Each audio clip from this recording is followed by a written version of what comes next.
Club ku munsi wo kuwa gatandatu Cairo International Stadium hariya mu Misiri wari round ya kabiri muri CAF Champions League umukino wo kwishyura nuko kuri stade Amahoro mu ikipe yombi yari yagwibiswe igitego kimwe kuri kimwe APR Cairo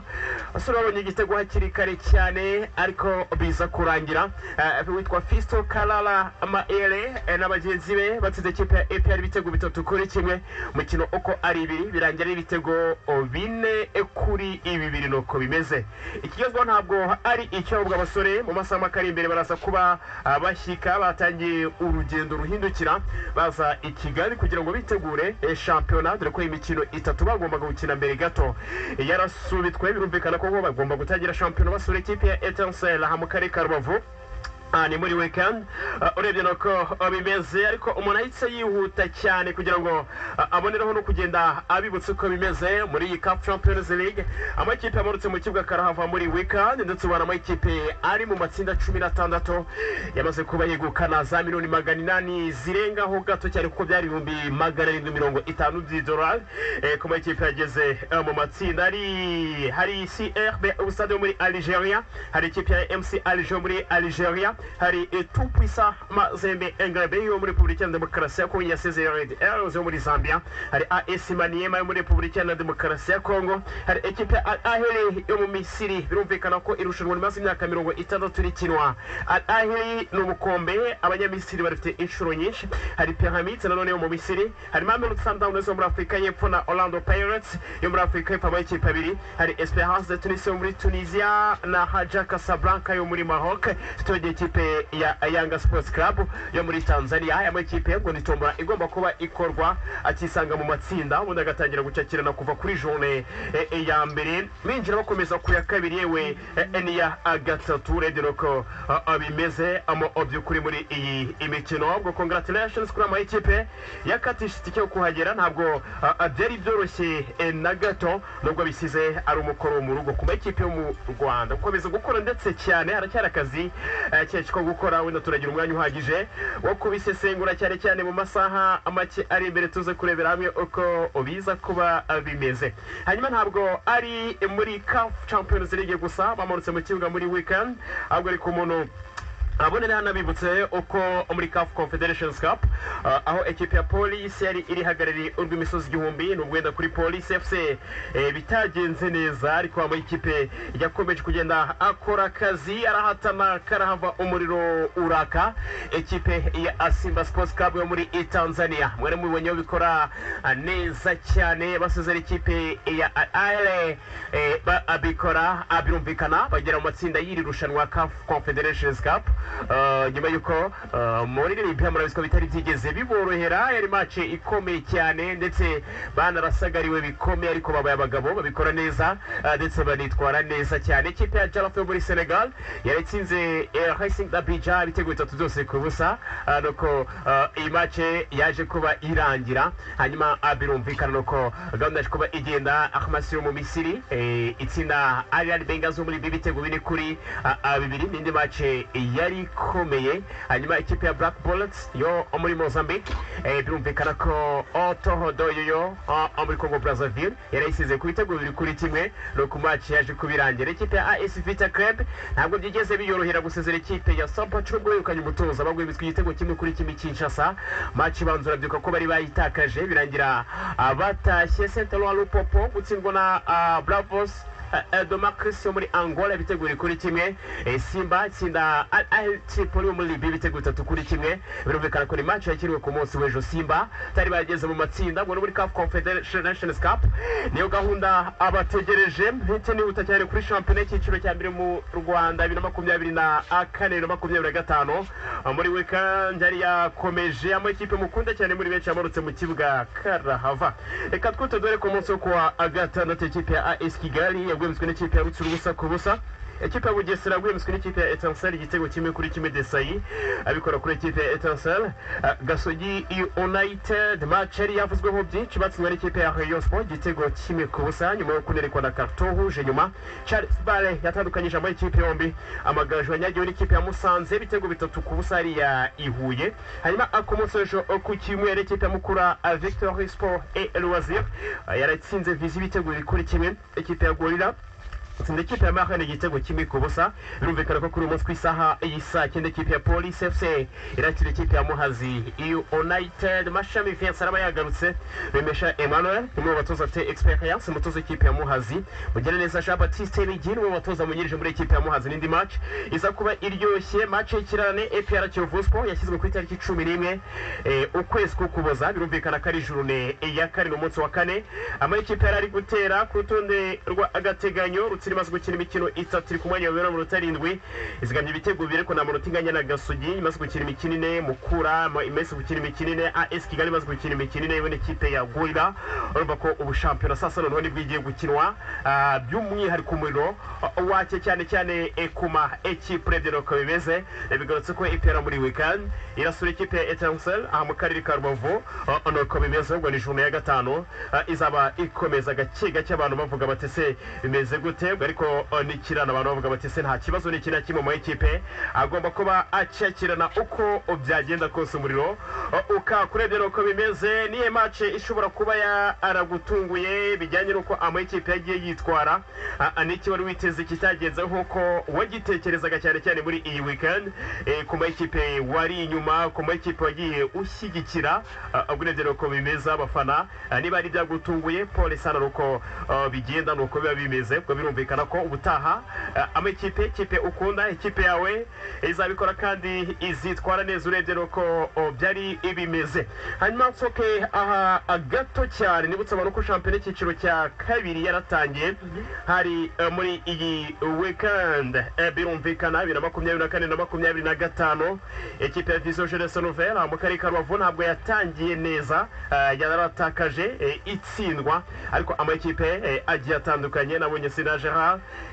FC baratangiye neza cyane bitwara neza cyane mu byukuri cyane cyane muri championnat cyiciro cya kabiri. Mu bagabo 2024 na 2025 yatangiye cyane cyane muri iyi weekend. Hanyuma anibute cyane soke aha nerekeze muri basketball. Mwari mubonye ko ikipe ya APR Basketball Club iri yitwaye neza cyane muri cyo kuzakira imikino ya BAL Basketball Africa League 2025. Birumvikana ko imikino ya nyuma n'ubundi ni muri Gicurasi mu mwaka utaha.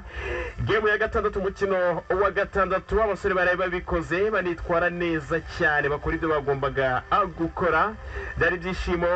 ku basore mu gutsinda ikipe ya Passions Basketball Club amanota 73 ku minota 70 buzuza match yabo ya kane mu gori kuri ikipe ya Passions. Yari imikino ibiri birumvikana ngo bisabye ko ari imikino itandukanya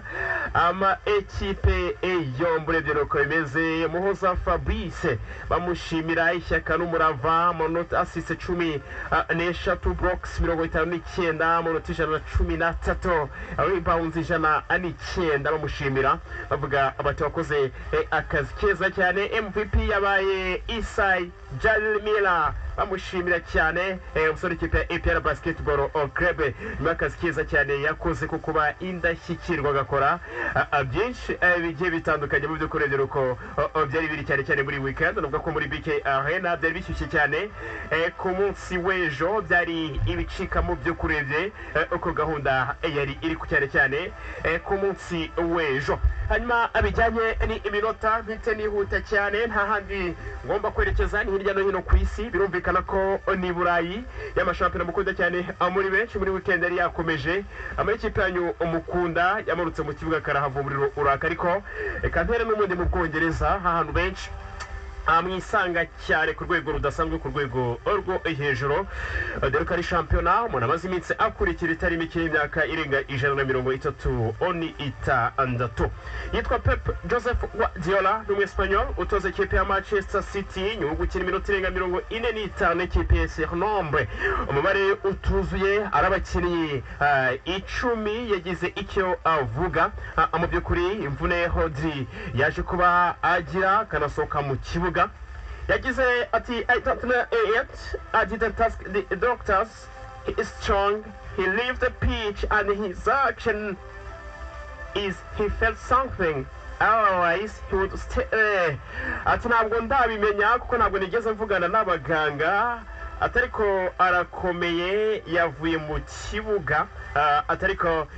mu by'ukuri iyo aza kutaza kugira ikibazo yari gukomeza gukina nayo magambo yagiye atangaza mu basore banahabwa amahirwe menshi cyane yo kuzegukana Ballon d'Or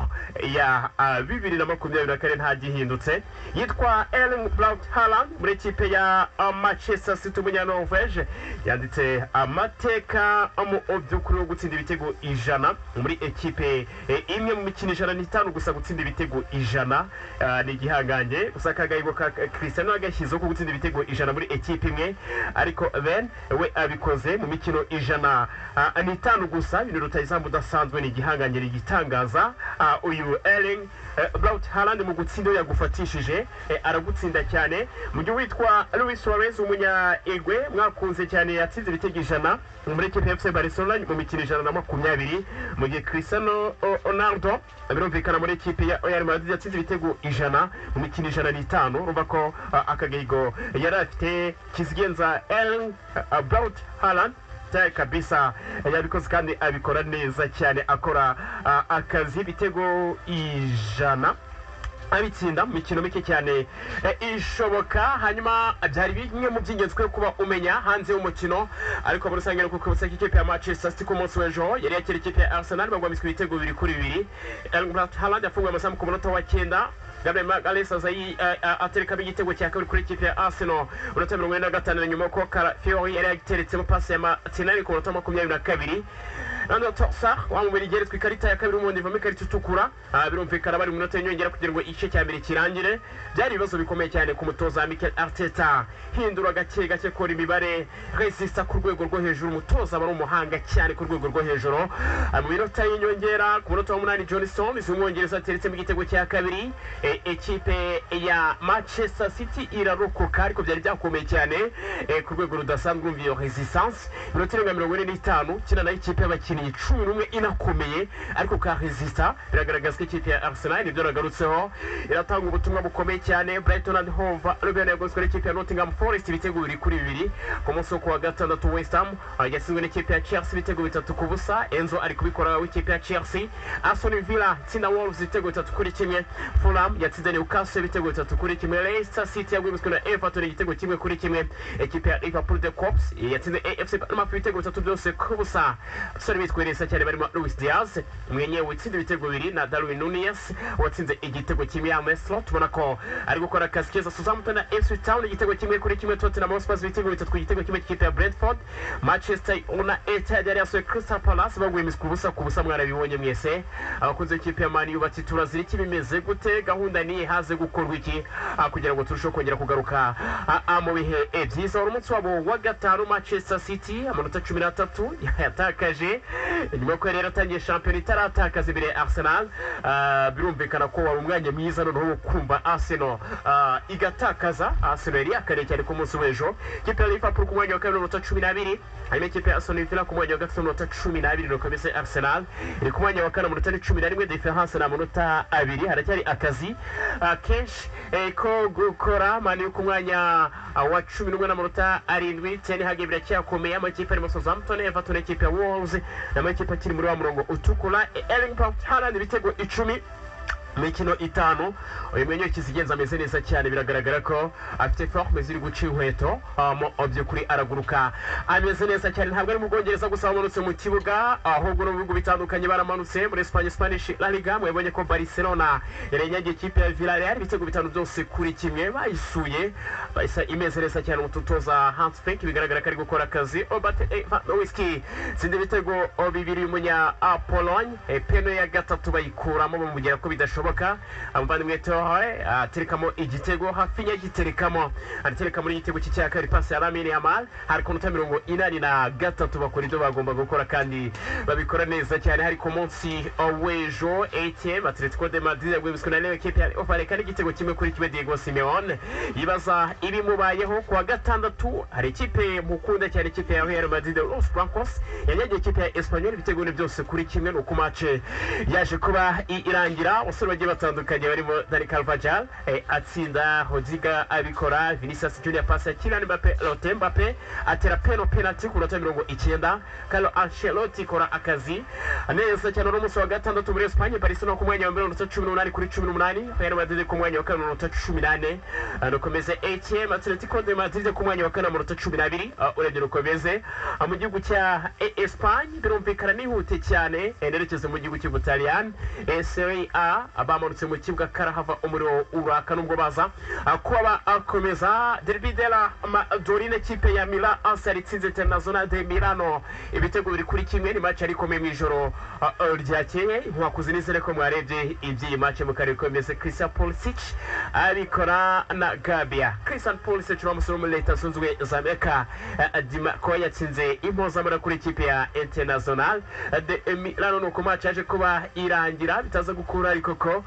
uyu munsi birumvikana Atalanta na Como ya Cesc Fabregas n'umutoza ku isa 2:45 muze kureba uko bimeze n'umunsi wabo wa gatanu Torino ku mwanya wa 11 Napoli ku mwanya wa 10 baganyira ikipe ya Udinese Juventus tuhaye ku mwanya wa 4 na minota 9 biragaragara ko batatangiye neza ariko mbibutse ko muri Espagne umunsi Real Betis na Mallorca ku isa 3 z'ijoro baraza kuba abakina twite cyane duce mu gihugu cy'Ubufaransa ni Ligue 1 weekend bamanutse mu gihugu karahava ikipe ya Olympique de Marseille yaratsinze ikipe ya Olympique Lyon ibitego 3-2 Montpellier yaratsinze Auxerre ibitego 3-2 Brest yaratsinze Toulouse ibitego 2-1 Monaco yaratsinze Le Havre ibitego 3-1 no ku match yaje kuba irangira ariko no ku munsi wa gatandatu ikipe ya Paris Saint-Germain abakoze ibyo bagomba gukora babikora neza cyane nubwo byanengeye Luis Enrique ikipe ya RMC muhagaritse igitego 1-1 cyo cyatandukanyije ama ikipe yombi wari umunsi wa gatanu na bigarutseho Paris mu